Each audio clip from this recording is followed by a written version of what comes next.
Жәннатқа барсақ, бәріміз құрдас боламыз.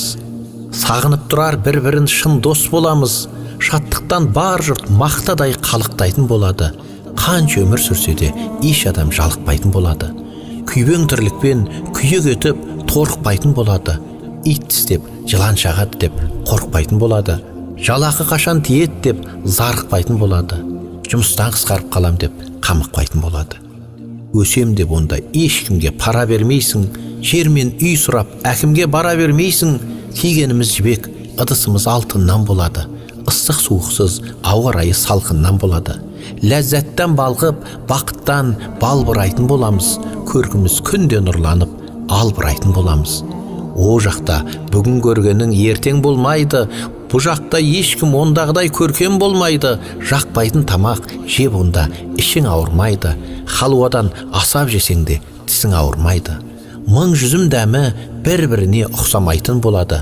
Мезетіп адамдар бір-бірін қыстамайтын болады. Жан ұяның ойлап жағдайын жасып жүрмейсің.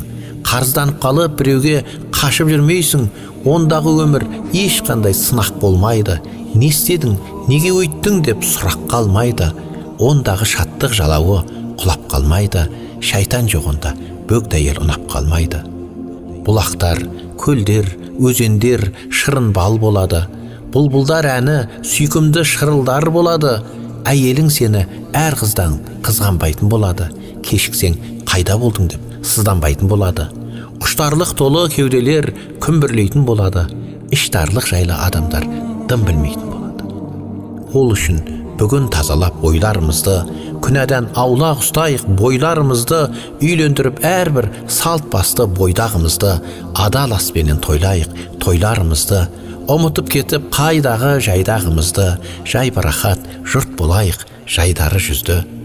Ықыласымызды арттырып, амалдарымызды, көбірек басып мешітке қадамдарымызды, жақсыға үндеп, дос, бауыр, жарандарымызды, жомарттыққа шақырып, сараңдарымызды, тірлікте тайған ақтатпай, табандарымызды, түзейік ой мен тілдегі жамандарымызды.